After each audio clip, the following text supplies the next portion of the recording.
Why is traditional psychotherapy not adequate in certain occasions to release childhood trauma or trauma that you have collected in your adolescent years and adulthood? Traditional psychotherapy is really engaging mainly your cognitive mind. So it's changing the thoughts, it's changing the way you think, it is analyzing mainly through your cognitive mind what has happened and what it has meant. And it is asking you to see things from a different perspective. But again, what is mainly involved in changing and releasing trauma is your cognitive mind and a little bit your subconscious mind. But we know very well by now through research from psychotherapy that what needs to release and what needs to change is your subconscious mind. So the anagenesis method is utilizing cognitive cerebral psychotherapy, the traditional method. All the science is there, but I'm also helping you access your subconscious mind at the same time through hypnotherapy, through deep meditations, shamanic journeys, and energy reading. And what happens when you're accessing your cognitive mind, your subconscious mind at the same time is blissful change. We'll learn through experience. Whatever you have experienced, you learn. And that's why you remember pain. You have experienced the pain, you have experienced the trauma of being labeled as something difficult or challenging or not smart enough, and you remember it so well. Through the anagenesis method, you will learn and you will experience a deeper change on a subconscious, intuitive mind level. And what you experience stays with you, it grows roots in you. So instead of remembering the trauma and the pain, I will help you release it in an experiential way, whilst your cognitive mind is also at play through the traditional therapy that I'm also very well versed in. And then the shamanic journeys will help you see the future, see where you want to go, again in an experiential manner. And whatever you experience, you can manifest with ease and clarity. It almost feels as if it's there, it's in front of you. And all you need to do is to take a step and be in the scene, feel it, be present in the dream of your life. I will give you an example from my life.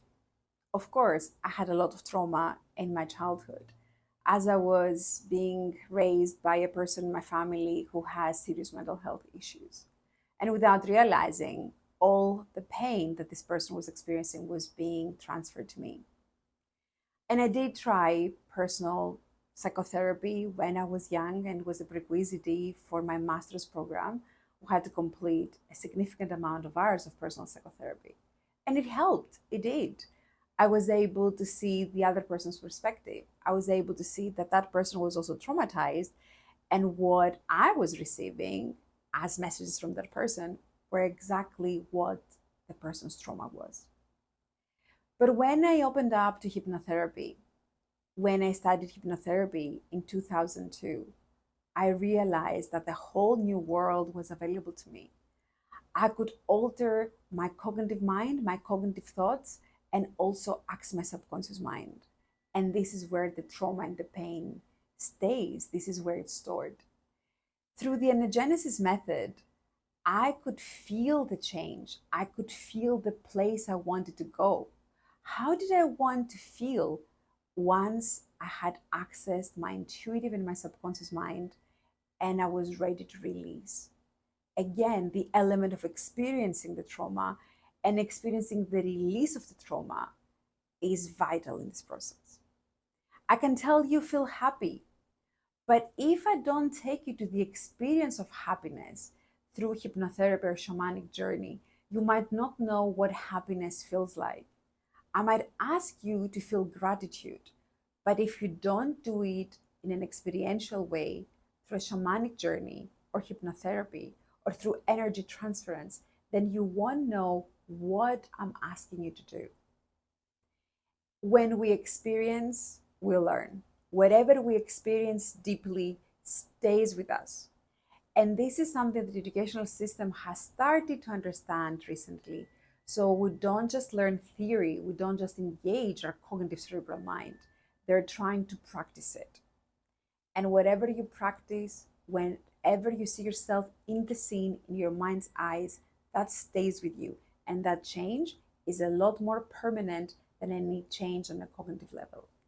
How did I reach this point where I realized that there has to be more in therapy than just traditional therapy?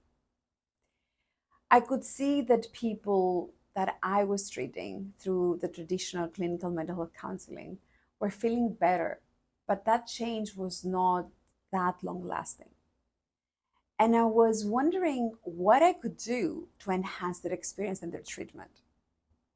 And I felt that whatever they got from one therapy session, within 5, 6, 7 days until we met again, most of it was gone. I would say 70% was gone. I studied hypnotherapy first. I wanted to bring the subconscious mind in the play of therapy, and it was very helpful. But I started feeling that there was something else missing. People were releasing the pain, but they couldn't see where they had to go. And that's where my shamanic studies came in. Through the help of the spirit world, I was able to guide my clients to higher heights. They were able to see where they truly wanted to go. And that gave them the power to say no to limiting experiences or people who were emotionally or verbally, sometimes physically and sexually abusing them, because they realized that in their vision of the future, that strong, vibrant future, these people, these experiences had no place. It was easy for them to feel in their core that they were created for more. And when they would go there, when they would experience through shamanism and hypnotherapy and clinical mental health counseling what it means to be free and happy and in your own power, there was no turning back. I really want the same for you. You can do it. Living a blissful, powerful life is within your reach.